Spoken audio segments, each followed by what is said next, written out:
വർഷമുണ്ട്. ആ ഒരു 4 വർഷം സ്റ്റാർട്ടായിട്ടില്ലല്ലോ, പിന്നെ എന്തിനാ ഇപ്പോൾ ഈ ഒരു വീഡിയോ ഇടുന്നതെന്ന് ചോദിച്ചു കഴിഞ്ഞാൽ ഇട്ടുണ്ട് ഇങ്ങനെ ഒരുപാട് ഇതാവും. മൊത്തത്തിൽ ഇതിൻ്റെ ഒരു കിടപ്പ് എങ്ങനെയാണെന്ന് നിങ്ങൾക്ക് മനസ്സിലായെന്ന് എനിക്ക് തോന്നി. ഈ നഴ്സിംഗ് പഠിക്കുമ്പോൾ നല്ല രീതിക്കുള്ള സ്ട്രെസ് ഉണ്ട്.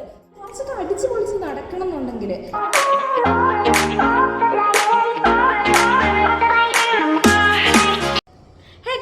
വെൽക്കം. അപ്പോൾ ഗൈസ്, നമ്മൾ കുറേ നാൾ കൂടിയിട്ടായിട്ട് ഒരു വലിയ വീഡിയോ ഒക്കെ ഇടുന്നത്. കാരണം നമ്മളിപ്പം സമയമില്ലാത്തതുകൊണ്ട് തന്നെ വളരെ ചെറിയ ഷോർട്ട് വീഡിയോസ് ആണ് ഇടുന്നത്. അപ്പം നിങ്ങൾക്ക് സ്ഥിരം എൻ്റെ വീഡിയോസ് കാണുന്നവരാണെങ്കിൽ അറിയാം, ഞാൻ ഷോർട്ട് വീഡിയോസ് മാത്രമാണ് ഇപ്പം കൂടുതൽ ഇടുന്നത്. ഫ്രണ്ട്സ്, ഇന്നത്തെ നമ്മുടെ ഈ ഒരു വീഡിയോ എന്ന് പറഞ്ഞു കഴിഞ്ഞാൽ കേരളത്തിൽ പഠിക്കണാണോ അതോ ഔട്ട്സൈഡ് കേരള പഠിക്കണാണോ ചേച്ചി നല്ലത്? ഇതാണ് നമ്മുടെ ഒരുപാട് പിള്ളേരുടെ ചോദ്യം. അപ്പോൾ ഇതിന് ഞാൻ ഇങ്ങനെ റിപ്ലൈ കൊടുത്ത് വെറുപ്പിക്കുന്നതിന് പകരം ഒരു വീഡിയോ ആയിട്ട് ചെയ്യുകയാണെങ്കിൽ അത് കുറച്ചുകൂടെ യൂസ്ഫുൾ എന്ന് എനിക്ക് തോന്നി.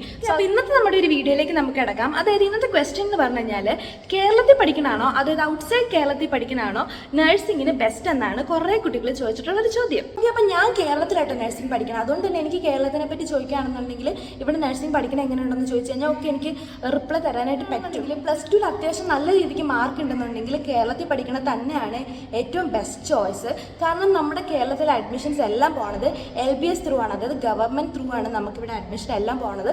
അതുകൊണ്ട് തന്നെ നമുക്ക് ഈ അഫിലിയേഷൻ്റെ കാര്യത്തിലോ അക്രഡിറ്റേഷൻ്റെ കാര്യത്തിലോ ഇങ്ങനെ നമുക്ക് പേടിക്കേണ്ട യാതൊരു ആവശ്യം. LBS ത്രൂ എന്ന് പറയുമ്പം നമ്മുടെ ഗവൺമെൻറ് മെഡിക്കൽ കോളേജസിലെ 100% സീറ്റുകളും LBS ത്രൂ ആണ്. അതുപോലെ തന്നെ പ്രൈവറ്റ് കോളേജസിൽ 50% LBS ത്രൂവും അതുപോലെ തന്നെ ബാക്കി 50% നമ്മുടെ മാനേജ്മെൻറ്റ് സീറ്റ്. LBS ത്രൂ നമുക്ക് അഡ്മിഷൻ കിട്ടിക്കഴിഞ്ഞാൽ ഇപ്പം മെഡിക്കൽ കോളേജസിൽ കിട്ടുകയാണെന്നുണ്ടെങ്കിൽ ജനറൽ കാറ്റഗറി ആണെന്നുണ്ടെങ്കിൽ കുറച്ച് ഫീസിൻ്റെ ഇളവുകളും അതുപോലെ തന്നെ സ്റ്റൈഫൻ്റ് ഒക്കെ കിട്ടും. അതേ സ്ഥാനത്ത് reservation category like SC ST അങ്ങനെയുള്ള റിസർവേഷൻ കാറ്റഗറീസിൽ വരുന്ന പിള്ളേരാണെന്നുണ്ടെങ്കിൽ നമുക്ക് 100% ഫീസിൻ്റെ ഇളവോടുകൂടി അല്ലെങ്കിൽ OEC കാറ്റഗറി ഒക്കെ ആണെന്നുണ്ടെങ്കിൽ വളരെ തുച്ഛമായ രീതിയിലുള്ള ഫീസോടുകൂടി നമുക്ക് ഇവിടെ പഠിക്കാനായിട്ട് പറ്റും. ഞങ്ങളുടെ കോളേജായിട്ട് തന്നെ നമ്മുടെ റിസർവേഷൻ കാറ്റഗറി ആണെന്നുണ്ടെങ്കിൽ വളരെ കുറച്ച് ഫീസ് മതി കേട്ടോ, അല്ലെന്നുണ്ടെങ്കിൽ ഫീസ് ഇല്ലാണ്ട് പഠിക്കുന്ന പിള്ളേർ ഉണ്ട്. പ്രൈവറ്റ് കോളേജിൽ ജനറൽ കാറ്റഗറിക്ക് വലിയ വ്യത്യാസമൊന്നുമില്ല, സെയിം നമ്മുടെ ഫീസ് കൊടുക്കണം. LBS ആയാലും മാനേജ്മെൻറ്റ് വഴി വന്നതായാലും നമ്മൾ ഒരേ ഫീസാണ് കൊടുക്കുന്നത്. പിന്നെ നമ്മുടെ ക്രിസ്ത്യൻ മൈനോറിറ്റി വിഭാഗത്തിലുള്ളവർക്ക് സ്കോളർഷിപ്പ് ഉണ്ടെന്നൊക്കെ ഞങ്ങൾ വന്ന സമയത്ത് പറഞ്ഞായിരുന്നു, പക്ഷേ ഞങ്ങളുടെ ബാച്ച് തൊട്ട് ഞങ്ങൾക്ക്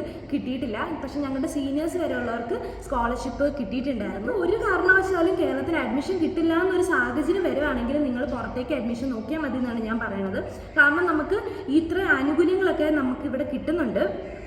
ജനറൽ കാറ്റഗറിക്ക് കുറവാണെന്നുണ്ടെങ്കിലും റിസർവേഷൻ കാറ്റഗറിക്ക് നല്ല രീതിക്കുള്ള ആനുകൂല്യങ്ങൾ കിട്ടുന്നുണ്ട്. സോ അതൊക്കെ നമ്മൾ മേക്ക് യൂസ് ചെയ്യണം. പിന്നെ പഠിക്കുന്ന കാര്യം പറയുകയാണെന്നുണ്ടെങ്കിൽ ഇവിടെ ആയാലും അവിടെ ആയാലും ഏകദേശം ഒരുപോലെയൊക്കെ തന്നെയാണ്. അത്യാവശ്യം നല്ല രീതിക്ക് പഠിക്കാനുണ്ട്, അത്യാവശ്യം നല്ല ടഫാണ് നഴ്സിംഗ് എന്ന് പറയുന്നത്. അതുകൊണ്ട് തന്നെ രണ്ടിടത്തും ഒരുപോലെയൊക്കെ തന്നെ വലിയ വ്യത്യാസങ്ങളൊന്നുമില്ല. പിന്നെ എക്സാം പാറ്റേണിൽ കുറച്ച് വ്യത്യാസം ഉണ്ടെങ്കിലേ ഉള്ളൂ. പിന്നെ നമ്മൾ നഴ്സിംഗ് കേരളത്തിന് വെളിയിലാണ് പഠിക്കാൻ പോകണമെന്നുണ്ടെങ്കിൽ നമ്മൾ ശ്രദ്ധിക്കേണ്ട കാര്യം, നമ്മൾ പഠിക്കാൻ വേണം ആ ഒരു പർട്ടിക്കുലർ കോളേജിൽ IMCയുടെയും അതത് സ്റ്റേറ്റ് കൗൺസിലിൻ്റെയും അംഗീകാരം ഉണ്ടെന്ന് ഉറപ്പുവരുത്തുക.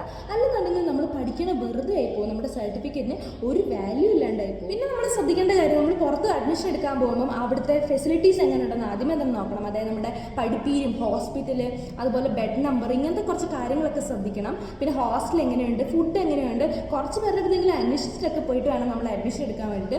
കാരണം നമ്മുടെ 4 വർഷം ആ ഒരു കോളേജിലാണ് പഠിക്കാൻ പോകുന്നത്. അതുകൊണ്ട് തന്നെ നമ്മളുടെ ലൈഫ് നമ്മൾ ആ ഒരു കോളേജിലാണ് സ്പെൻഡ് ചെയ്യാൻ പോകുന്നത്. സോ നമുക്ക് കുറച്ച് എൻജോയ് ചെയ്യണം. അങ്ങനെയൊക്കെ ആണെന്നുണ്ടെങ്കിൽ കുറച്ച് അത്യാവശ്യം നല്ലൊരു കോളേജിലൊക്കെ അഡ്മിഷൻ എടുക്കാനായിട്ട് ശ്രമിക്കുക.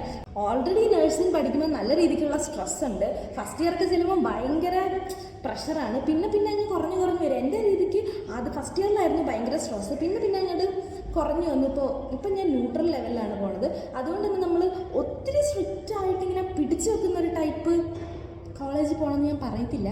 നിങ്ങൾക്ക് കുറച്ചൊക്കെ എൻജോയ് ചെയ്യാൻ പറ്റുന്ന ഒരു കോളേജിൽ പോകുമായിരിക്കും കുറച്ചൊക്കെ ബെറ്റർ. അതിൻ്റെ കൂടെ നമ്മൾ പഠിക്കുകയും വേണം.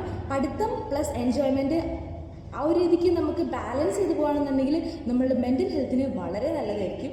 അപ്പോൾ ഇത്രയും നേരം ഒരു വീഡിയോ കണ്ടപ്പോൾ നിങ്ങൾക്ക് മനസ്സിലായി കാണും കേരളത്തിൽ പഠിക്കുന്നതിൻ്റെ ഗുണം എന്താണെന്നും അതുപോലെ തന്നെ പുറത്തു പോയി പഠിക്കുമ്പം ശ്രദ്ധിക്കേണ്ട കാര്യങ്ങൾ എന്താണെന്ന് നിങ്ങൾക്ക് ഏകദേശം ഒരു ധാരണ കിട്ടിയെന്നും മൊത്തത്തിൽ ഇതിൻ്റെ ഒരു കിടപ്പ് എങ്ങനെയാണെന്ന് നിങ്ങൾക്ക് മനസ്സിലായെന്ന് എനിക്ക് തോന്നുന്നു. പക്ഷേ അത് സ്റ്റാർട്ടായിട്ടില്ലല്ലോ, പിന്നെ എന്തിനാ ഇപ്പോൾ ഈ ഒരു വീഡിയോ ഇടുന്നതെന്ന് ചോദിച്ചു കഴിഞ്ഞാൽ നമുക്കിങ്ങനെ ക്വസ്റ്റ്യൻസ് ഒക്കെ വന്ന് തുടങ്ങിയിട്ടുണ്ട്. ചേച്ചി അതെങ്ങനെയാണ് ഇതെങ്ങനെയാണ്, അതുകൊണ്ടാണ് ഞാൻ ഇപ്പോഴേ ഈ ഒരു വീഡിയോ അങ്ങോട്ട് ഇടുന്നത്. അപ്പോൾ നിങ്ങൾക്ക് എന്തെങ്കിലും ഡൗട്ട് ഉണ്ടെങ്കിൽ കമൻറ്റ് ചെയ്യാം. നമുക്ക് അതിന് വേണ്ടിയിട്ട് വീഡിയോ ചെയ്യേണ്ടതാണെങ്കിൽ വീഡിയോ ചെയ്യാം, അല്ലെന്നുണ്ടെങ്കിൽ ഞാൻ റിപ്ലൈ തരാം. അപ്പോൾ ഫ്രണ്ട്സ്, ഇന്നത്തെ ഈ വീഡിയോ നിങ്ങൾക്ക് എല്ലാവർക്കും ഇഷ്ടപ്പെട്ടെങ്കിൽ ഉറപ്പായിട്ടും വീഡിയോയ്ക്ക് ലൈക്ക് ചെയ്യുക, ഷെയർ ചെയ്യുക, കമൻറ്റ് ചെയ്യുക. അപ്പോൾ പുതിയൊരു വീഡിയോ ആയിട്ട് ഉടൻ തന്നെ വരുന്നതായിരിക്കും. Till then bye.